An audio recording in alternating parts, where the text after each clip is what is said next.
So I'm Katie Mahowski-Milroy, and I'm a PhD student here at Boston College. I'm in the theology department, and I work in Hinduism and Christianity. And I'm also in the community of Sant'Egidio, where we have been praying extensively for the Ukraine and for the community's efforts in the Ukraine. And we just want to express our gratitude and solidarity with you all as you go through this terrible trauma. I want to thank the panel task force that put this together. And our dream is to have an ongoing relationship with the Ukraine in a way that we can express solidarity and continue a relationship. So this panel is our first step into that, hearing from you all, getting to know you a little bit more and how we can help more. So thank you to the BC Task Force panel for putting this together. Yeah, and I'm Julia Spagnola. I'm a junior undergraduate student here at Boston College. I'm also a representative for my class in the Student Assembly in the undergraduate government of Boston College, and I'm currently Vice President-elect. So on behalf of UGBC, I wanted to thank our student government for their support for this event today, and I also wanted to thank all of you for being here, and just wanted to express on behalf of the undergraduate community our support and solidarity and prayers for the Ukraine. So we'll begin with our introductions of you all, and then you will have a couple of minutes to speak about what's going on for you right now. And we'll take turns, Julia and I, introducing you, giving you a few minutes so everyone can hear your voice, and then we'll move into questions after that. So first we have Professor Svetlana Harkina, who's the Associate Professor of Church History at the Ukrainian Catholic University. And she's also a graduate of the Weston Jesuit School of Theology, which is now our School of Theology and Ministry, which I also attended. So I'm very grateful to have your presence here, Professor Harkina. Thank you very much. First of all, I want to thank Boston College for organizing this webinar, and I also want to thank all of you for being interested and joining in it.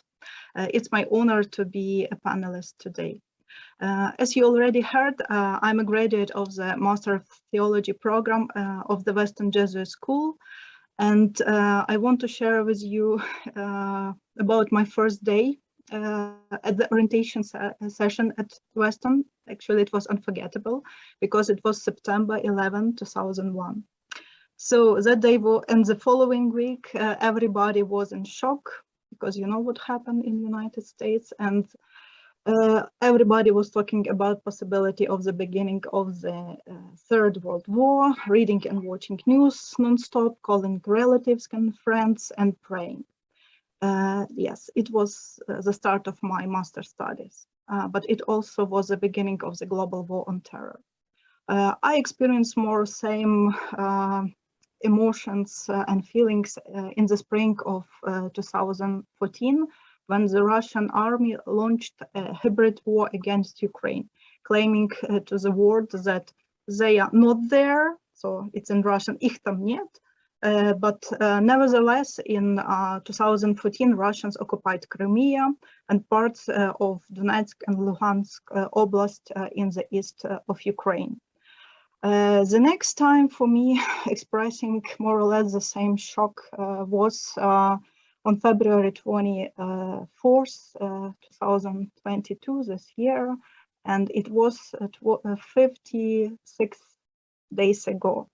And it was when Russia started its open, unjustified, bloody, full-scale military aggression and invasion in Ukraine by bombing the major military infrastructure all over the territory of Ukraine, including my region of Lviv. And Russian goal, and their President Putin declared it, was to denationalize Ukraine as a state, and also it means to get rid of all Ukrainians, and I'm Ukrainian. So, so far there is still ongoing invasion, there is still battles going on, there is a lot of destruction in my country, and its residential buildings in cities, towns, and villages. Civil infrastructure is destroyed as well, so including oil depots, food, water house, airports, railway stations, industrial enterprises. So far there are destroyed around 100 hospitals, 938 schools. There are 205 children killed, 373 wounded, and about 108,000 abducted to Russia, among more than 500,000 Ukrainians. So that's the beginning, and I want to share that with you. I'm looking forward to your questions. Thank you. Yes, and I'm staying in Lviv with my parents. Thank you so much. I'm now going to introduce our next panelist. Pavlo Smitsnuk is the director of the Ukrainian Catholic University's Institute of Ecumenical Studies and previously served as the UCU's Vice Dean for International Relations. So without further ado, if you'd like to introduce yourself. Yes, thank you very much, Katie and Julia, and my thanks to Boston College for the invitation. I'm personally very connected to the Society of Jesus also. I did my undergraduate at the Gregorian in Rome, and that I stayed for my doctorate at the Jesuit house at Oxford, at Campion Hall, where James Keenan, I think, will be giving Darcy lectures in a couple of weeks. So I'm in New York right now. I was stuck here coming before the war to work on my book on religion and nationalism in modern Orthodoxy and Hinduism. So I was in a way following the war as every American through CNN, Facebook, but also in constant contact with my colleagues at the Institute and my family. I think that the first feeling was a feeling of shock. And I think that's what we experienced at the university.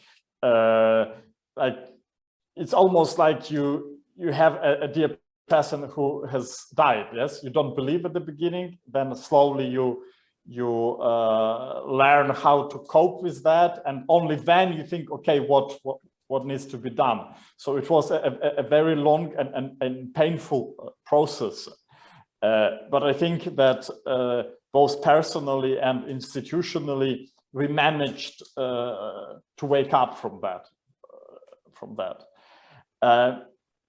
A big challenge is how you run an institute in times of war. You can't plan. Yes, you don't know what will happen in 3 days, in 1 week, in 1 month. I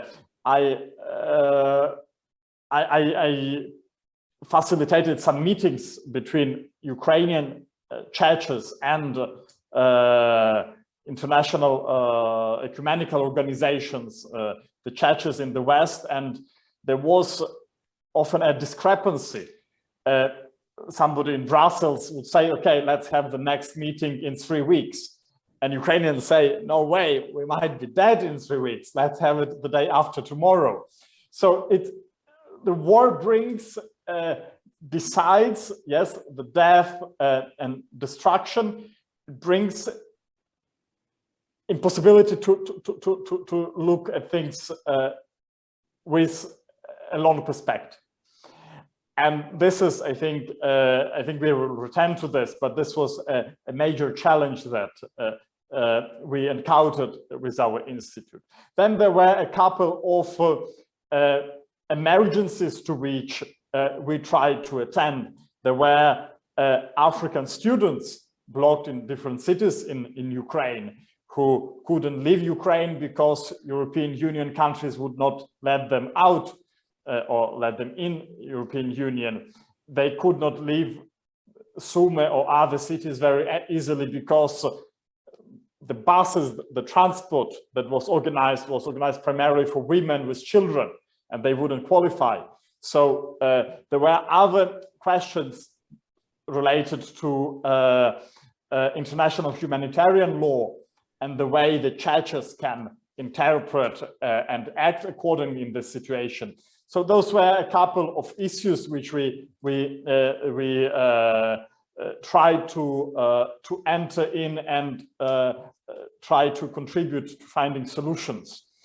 I will be happy, yes, to go into more details on how we try to make the voices of Ukrainian churches heard abroad. The last thing I would like to mention, one of the projects of our institute was to organize solidarity meetings between the students in Ukraine and students abroad. We had, I think, around 5 of those meetings where Ukrainian students can share the way they went through this war or are going through this war, how they study. Some of them have migrated to other countries, telling their stories. Some of them are volunteering, working with children coming from Kharkiv or Mariupol. And we had, I think, very interesting sharing moments by Ukrainian students. Yesterday, we had the Solidarity Bridge with more than, with I think around 100 students from Latin America, from Mexico, Argentina, Colombia, where also Latin American students were sharing their experiences and stories of war, conflicts, and reconciliation. And I think this allows us, even in the moment of war, be connected, be fully Catholic, feel ourselves members of one big body that is embracing and loving us. So thank you. Thank you very much. Our next panelist is Adriana Heretsnia, and she's currently an undergraduate student at the Ukrainian Catholic University. So hello everyone, my name is Adriana and I'm 19 years old and I'm a second-year student at Ukrainian Catholic University Law School. And today I would like to tell you my story about how I felt as a student from the beginning of this war. So to begin with, I would say that a month before the war, the Ukrainians have divided into 2 groups, those who believed that Russia would attack us and those who thought it was impossible. I was the first group and discussed the possibility of starting the war with everyone. Sometimes people even told me that I was just trying to scare them and that I shouldn't worry about it at all because it will never happen. But then on the 24th of February at 6 o'clock, my dad ran into my room and started screaming that Ukraine was under bombing. So I quickly texted my boyfriend and friends to ask them if everything was okay with them. Then I began to call my relatives who don't use messengers, but it was impossible to call them because the mobile network was overloaded because everybody called each other. After that, I went downstairs and spent about 4 hours watching the news about previous night. I was ready for that, so I asked my parents to download apps that allow you to text with Bluetooth without Wi-Fi. I could not cry, eat, or drink. I just watched the news and social media to understand the situation in my country. At about 3 p.m., my friend Valeria called me and asked if I wanted to go to Poland with her. At that moment, I thought she was just joking. And an hour later, we heard an air alarm and people started to panic that our airport will be bombed. And I live next to it. And at this moment, we started to pack our things with my mom. And she told me that I should call Valeria again and go to Poland with her. I called her and had about 15 minutes to pack my stuff. I thought we would spend like 4 or 5 days abroad, so it didn't take much. My mom took me to Valeria's house, and while we said goodbye to each other. It was the first time I cried. My parents decided to stay home because we have many pets and they just didn't want to leave our house. So me and Valeria started our journey. 2 young girls spent 35 hours on the board. During this time, we were super scared for our parents and they were scared for us because we stayed in a line in the forest at night next to the men who were screaming and fighting with the police because they were not allowed to leave country. When we passed the border, we felt relieved. We couldn't find a hotel room, so we stayed in a gas station till the morning. Then we found a hotel in Lublin and went there. We met my boyfriend and stayed together in Lublin for more than a month. For the first weekend, we tried to volunteer as much as it was possible. Then our universities decided to start online learning. We followed the news every minute and worried about every air alarm during all this time. And then we saw news from Bucha, Irpin, and other occupied cities. It was the most challenging time of our life. and our eyes were wet all the time. Our friends from European invited us to live with them in a rented house in Croatia at the beginning of April. So now we live next to the sea, but it doesn't make us feel like we are on vacation. Russians destroy our friends' house in European, and we receive the messages that their friends are dying every day. Actually, we don't understand why the whole world can't calm down one country, and we don't know why Russia wish us to be that every day on social media. We are not brothers with Russia, and we've never been. It's not enough for us to have food to eat and a place to sleep. We want to be independent and develop our country on our own. But the most important thing now for us is to have peace without air alarms or the threat of nuclear attack. Thank you. Thank you so much. I'm now going to introduce Father Vitaly Osmolovsky. Sorry about that. He's a Polish Jesuit of Ukrainian background who is coordinating the Jesuit response to the crisis in Ukraine and neighboring countries. Good evening. So my name is Vitaly Osmolovsky. I'm Ukrainian Jesuit. I'm from Ukraine, but I'm coordinating the Jesuits for Ukraine.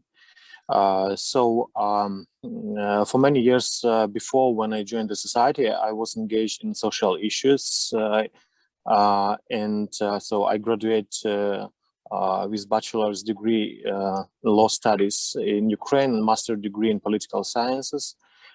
So during my studies, I was active for 8 years in NGOs, working with national minorities in Central and Eastern Europe.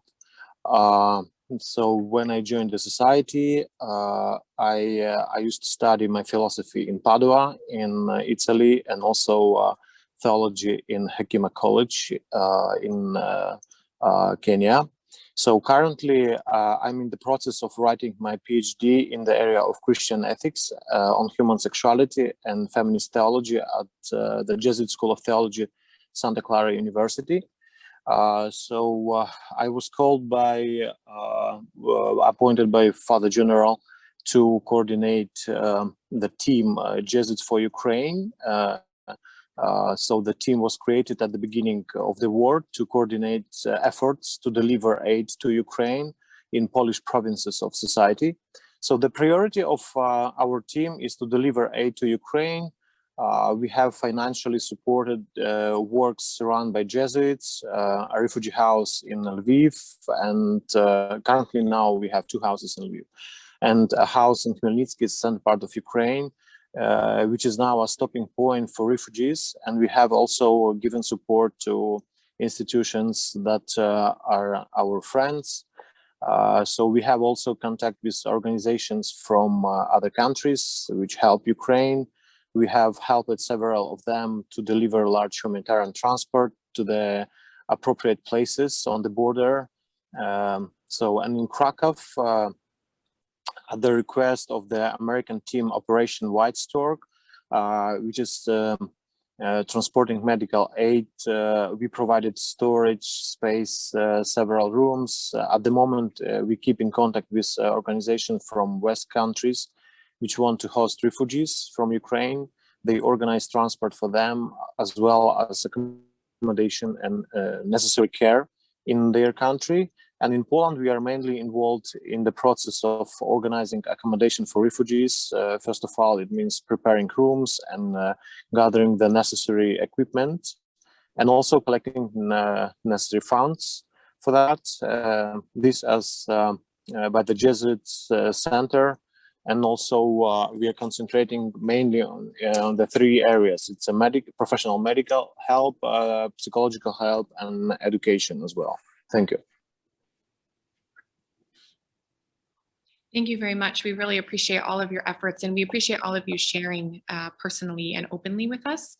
I want to invite our audience to use the question and answer function at the bottom panel of your screen to type in questions to the chat that Julia and I can field, as well as our audience here in person.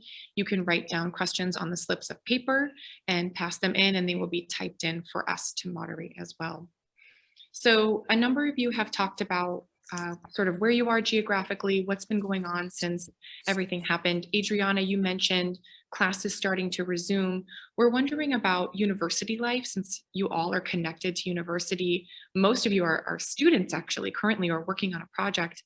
And so this is a question that Pavlo started to answer, but what aspects of university life are able to continue? Where do you find sort of comfort in different aspects of university life? I'm sure many things are unfamiliar or different, but what does university life, being a student, being a professor, sort of look like right now? Svetlana, yes, Professor Harkina. Yes, sorry for raising real hand, yeah, but maybe I will start and maybe Adriana will continue from her perspective. So I should mention that one of our Ukrainian Catholic University motto is to witness, to serve, to communicate. And this situation, the war in Ukraine, it showed that it was really the right choice of motto, and it would put into the proper use. Actually, our university never stopped its educational process. At the beginning, yes, it was chaotic, but we immediately received communication from our created operational headquarters, and they addressed us on the first day of the war. And for the first week, format was changed, and it was changed that each department of the university and each program have to provide for their students, which were united from all their years of studies, once a day an integral class. So those who could join, they would join, and during those classes, it was aim of the professors to help students to settle down a little bit, right, and also to deal with how to deal with this situation, and how they could find in this situation their voices, their places, and through the tasks students receive from each class each day, the mini network started to form among students, and one of them developing into the other, and thus after the 2 weeks, with this encouragement for our students to take leadership over different projects, started slowly return to the online learning. So it was still hybrid, it was online, it was distant, so whoever could join, so they would join. And we also opened possibilities to other universities for displaced students to join our courses, and some of them signed for those courses. And I will not talk about students' projects. I will post into the chat section later what was done, and it's everything is found on website War in Ukraine. So thank you. Thank you, Professor. Adriana, did you want to comment as well? Yes, of course. I wanted to add that right now our learning is like the learning during COVID. So it's online and it's okay for us because we're used to it. And our community of students are volunteering super big amount of time. All of us, like really, I'm right now a manager of one project which translates news from Ukrainian to all the other languages.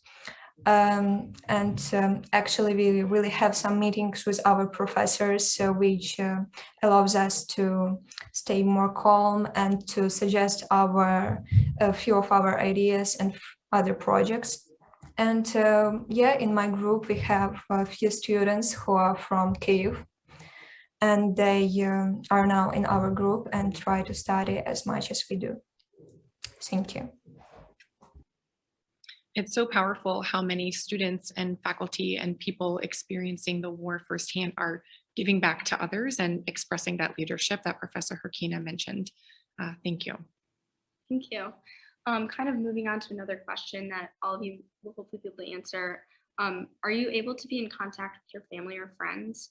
What is the day-to-day life like? And how are you able to take care of yourself and your mental health at this time?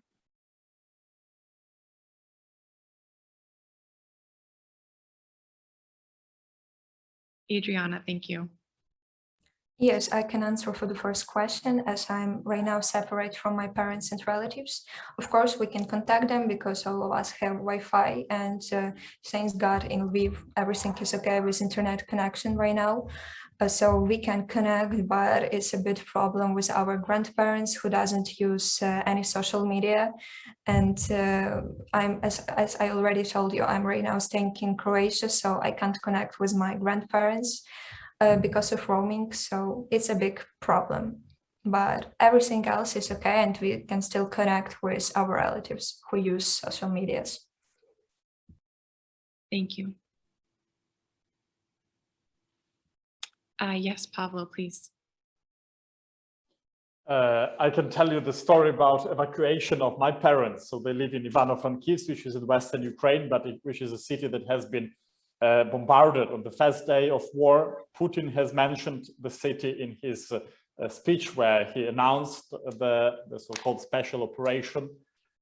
And my brother and me tried to get them out of the country, and it was very difficult. So they wouldn't leave the home, you know, where they lived for all of their life. They don't speak very easily foreign languages.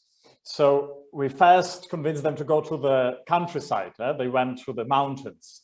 They stayed there, and then we could have convinced them to go to Romania. And they've been hosted in Romania for a month. People very kindly helped them. My father is a Greek Catholic priest. We have married clergy in the Eastern Rite Catholicism. So he was helped by the Orthodox. Orthodox parish would send them food in Romania where they lived. So you have all sorts of stories of my colleagues who also needed to leave Ukraine and then return. Friends who are asking a place to stay either in Lviv or in Western Ukraine or in Western Europe. And I think there are really hundreds of people engaged in helping people to leave their houses. Very often, priests would move their families from Kharkiv, from Kiev, from Eastern Ukraine to the West, and then return to cater to their communities in the West. So it's an incredible network of, you know, people helping other people. And Ukrainian Catholic University also is part of that. A part of the theology faculty building was given for the refugees, where they stay, I think, for 1 week, and you have like a constant circulation of people through the university. Thank you. Yeah, I can share, for example, about my parents. So before the war, I just received an information that something will happen, but I didn't know how big the invasion will be. So I came from Berkeley, from San Francisco to Ukraine, just to prepare to help my parents to move to Poland, or I don't know, to Lviv. However, they declined to move. And when the war began, so I back to San Francisco, to Berkeley, to continue my studies. And when I just landed, a few hours later, the war began. And 2 days later, I was appointed to do this mission. So I'm back to Poland to coordinate the mission. But my parents, they declined to move to any country. They, moreover, they enrolled themselves to the territorial civil defense. They're 70, so my father is 72, my mother is 70. So they enrolled themselves to just to protect their city. They live close to Kiev. and still now they do their so there's a help ministry. So my mom is cooking some food. My dad also he does some work, and they said no, we are not going to move anywhere because many young people, young boys, they're going to die and we cannot move, so we are staying. For me it was very difficult to receive that, and still is difficult, but we have a contact, and hopefully they will be saved. But we have a lot of people who just decide to stay there and to not move. Yeah. Well, it strikes me and it strikes others in the question and answer session that this panel is happening at a very holy time of the year for many people. So it's Ramadan, it's Roman Catholic Easter season, it's Holy Week for Orthodox, it's Passover for Jewish people. And so I'm wondering, and so are many others, how this experience of war and trauma is affecting these very holy days for you and for others around you, and how it's affecting your faith, your spirituality, however you would like to answer that question.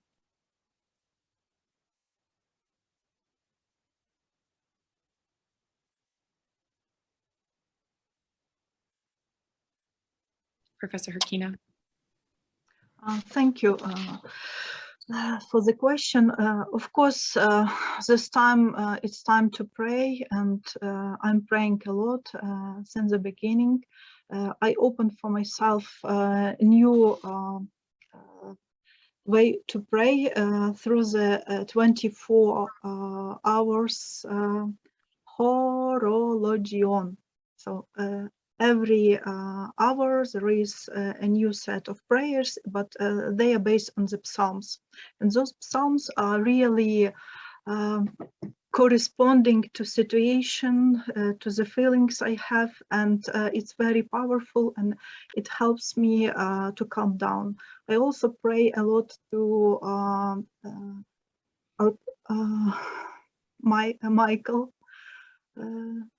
Archangel, who is the protector of our capital, city of Kiev, and to all the heavenly army, all the angels, archangels. So it's my way of connecting to those who are not in safety. And I'm also praying a lot for those people who died and who were not buried or who are still are laying somewhere. So, and I also ask you to pray for them and for their souls.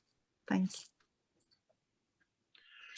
I can add something. For example, so I'm a Jesuit priest, and for me, it's very difficult to pray, difficult to celebrate the masses, and why? Because every day, 24 hours per day, I'm receiving negative, very awful information, stories of people, and many of them they're asking, "Where's the God? Where's the God? Where's the justice? Where's the love?" And of course, I know then evangelist says God is love. Although in such moments, it is hard to see it. And the only palpable things is destruction. So love, which is the most sacred thing in a person and in the world, is under attack itself. As the chance for life is basically snatched away. I think that for person of faith, when love disappears, God also disappears.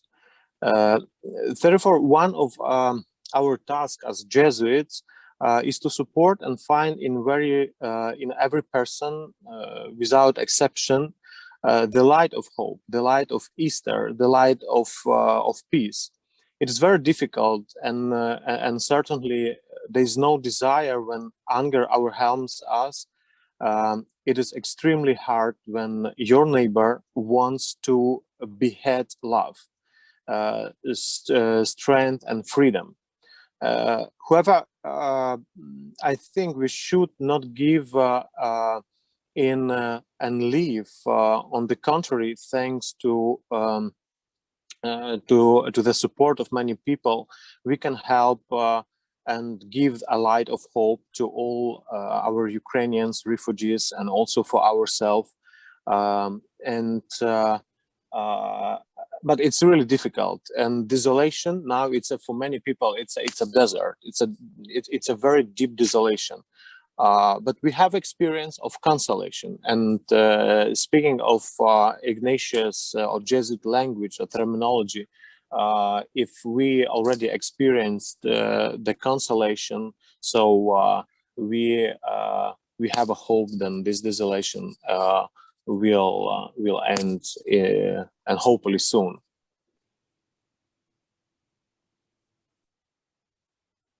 Thank you. Pablo? Yes, I would like to add only 2 moments. The first feeling that I had when the war has started was that Ukraine is so small and Russia is so big. If you look at on the the map of the world, you see this. And the idea that occurred to me is that if God doesn't help us, God is not on our side, we won't be able to resist and to win.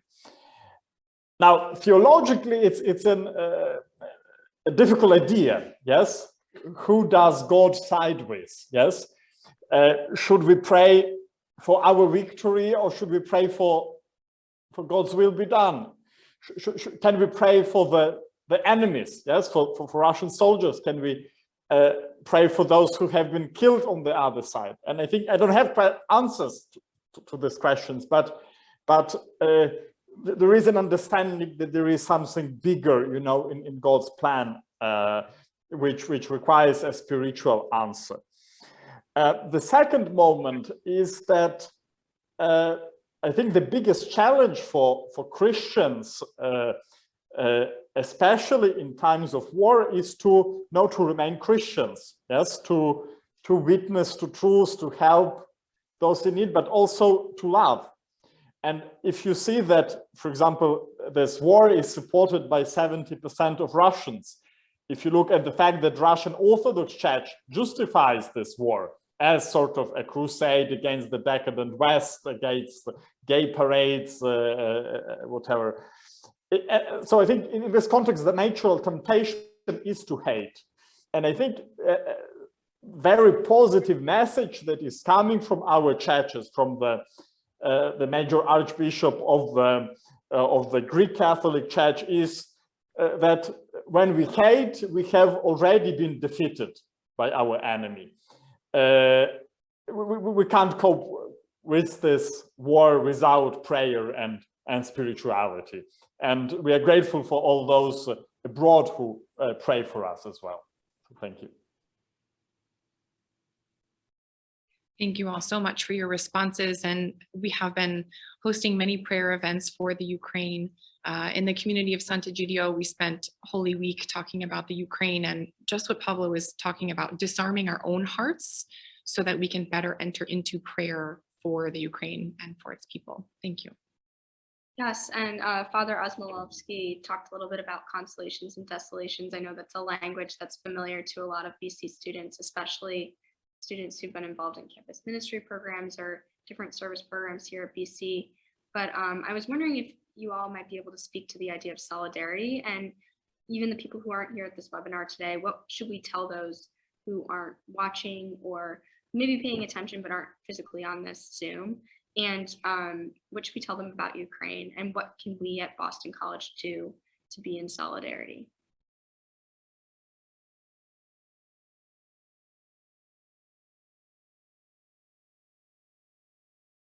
Professor Herkina, thank you.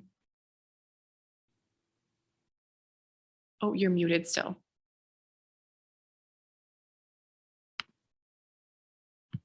We still can't hear you.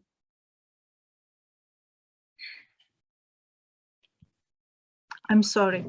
My university created the network of solidarity and strategic partnership with Ukrainian Catholic University for the next 4 years, and we ask you to join it. So you can do different things. For example, one of the possibility is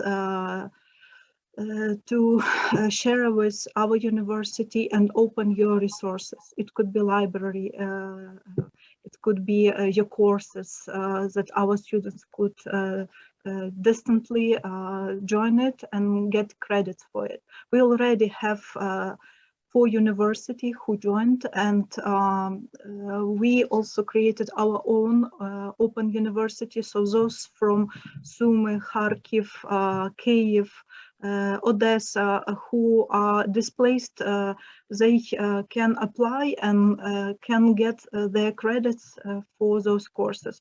There is also initiative including our university to create all Ukrainian open university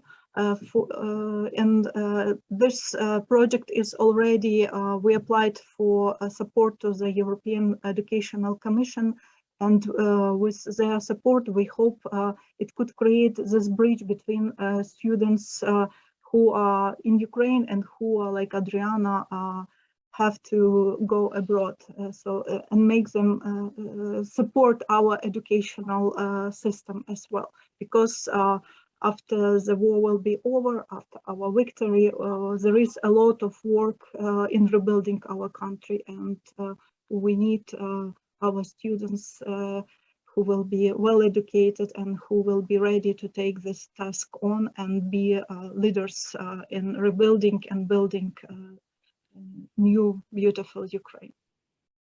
So I will send link, please, if it's possible, consider it and join. We also have one more thing to add. Some professors who also pro bono are teaching their whole courses, and they opened those courses for our students.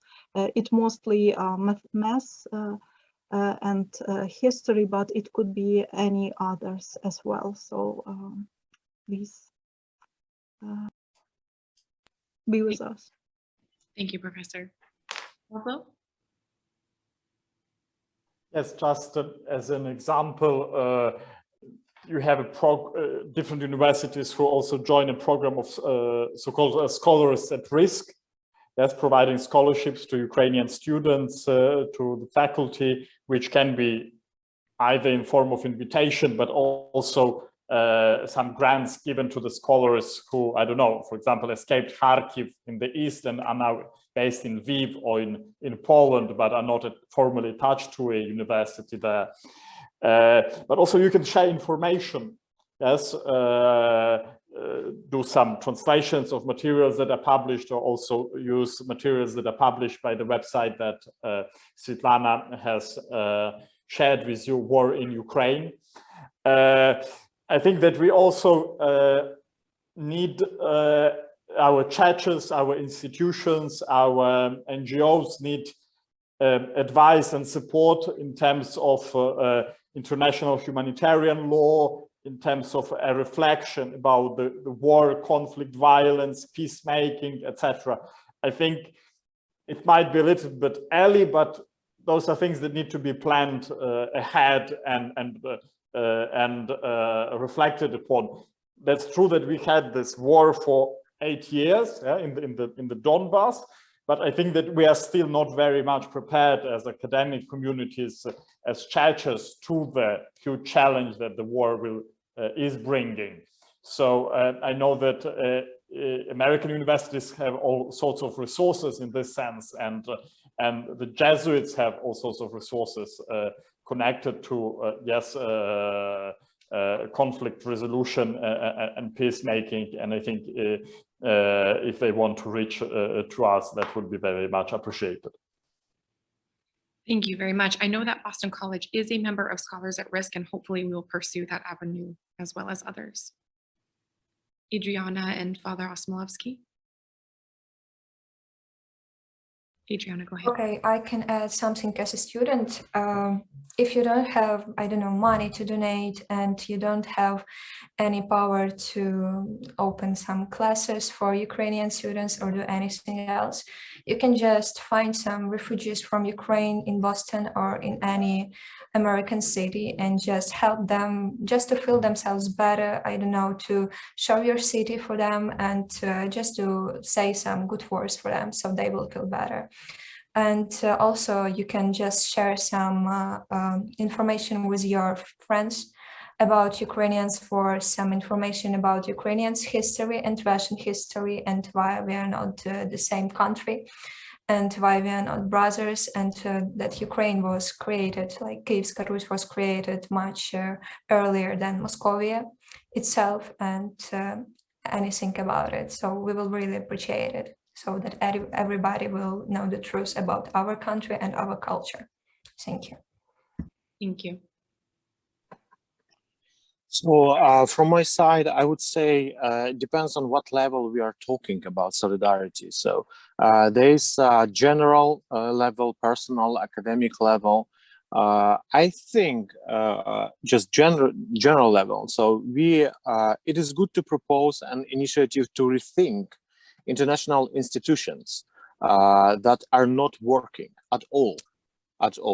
For example, we still have a problem in Syria. We have war in Syria.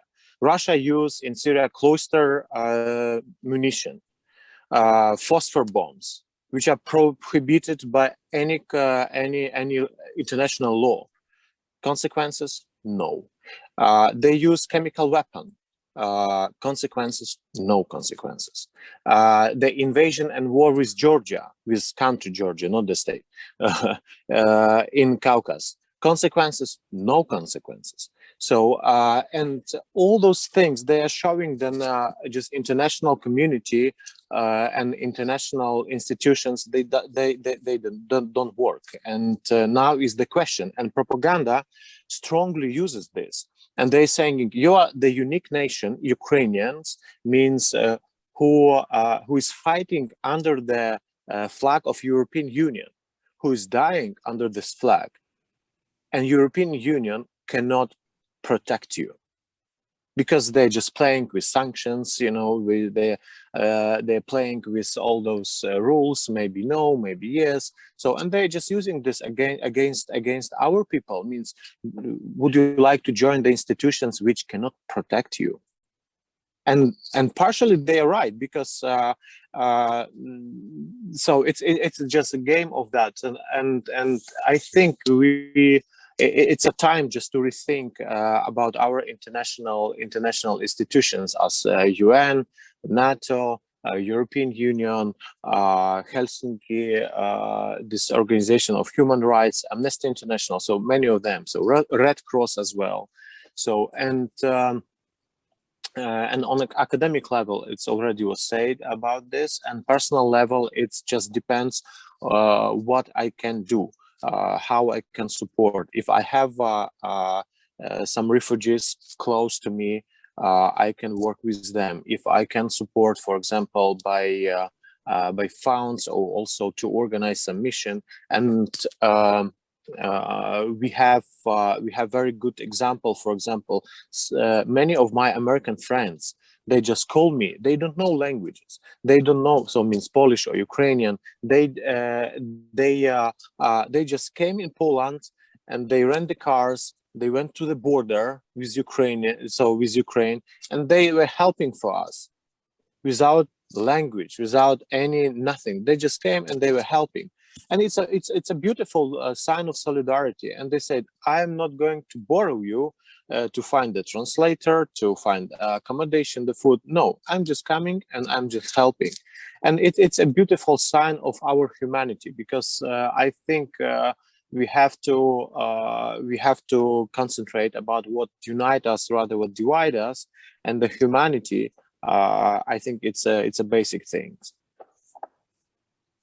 Yes, absolutely. And I appreciate you sharing a little bit about kind of the more personal ways people can show solidarity, and then also the institutional, international ways as well. I think it's really good to have that perspective. And kind of on that note, I just wanted to share to those watching today, especially the BC students, after the panel today, there'll be an opportunity to sign up to potentially be paired with the Ukrainian student, just to communicate with that person, so you can kind of continue solidarity in that way by forming a relationship with another student. Thank you all so much for your presence and for your time and for your humanity. We really will take these stories with us as we go, and we'll share them with others. Father Osmolowski. Yeah, I just would like just 1 minute more. That I would like to share one of the most difficult moments, because I'm working on the people on the board, and also I'm going to the refugee houses. So for me, one of the most difficult moments during this war has been seeing the many firewalls. When a husband and father drops of his wife and children at the border and has to say goodbye. When this man, woman, children have a sincere and innocent look in their eyes, filled with absolute love, without knowing of this is a temporary or forever farewell, which unfailingly is filled with hope. And just think about these words: forever, never and never again we'll meet. And those moments show us the sacred mystery of our humanity, and an instant of departure filled with hope. And they are really very, very difficult moments when people, they're saying all those things. And we have to think through the examples. And we had those moments when, so also in the United States on the border, when the kids were separated from the parents. And the parents were sent back to Mexico, kids remain in the United States. And it's really, I think it's a crime against humanity. And it's good to rethink also, and to pray, to meditate, to contemplate those moments, because I think they can be as a core of our spirituality, not religion, but our spirituality and faith. Thank you. Thank you so much. I think that was a beautiful reflection of really this panel and what we have heard expressed from all of you. Professor Herkina, empowering students, providing leadership opportunities, your own institution reaching out to help other students who are displaced. Adriana, your work translating for others and with others, and spending your days far from your family and working hard to support the message of your country. Pavlo beautifully shared about being far away and the stages of painful grief you've gone through, and reconciling what this war means, and having family still there, and continuing with your work with the university. And Father Osmolowski working with refugees, and the beautiful reflection of your parents refusing to leave and how you had to receive that, and thinking about those who will not make it out of the Ukraine, especially the young men. And we just cannot express enough gratitude to you all for sharing with us. And we are praying for you constantly as individuals and as a university, and the community of Sant'Egidio as well.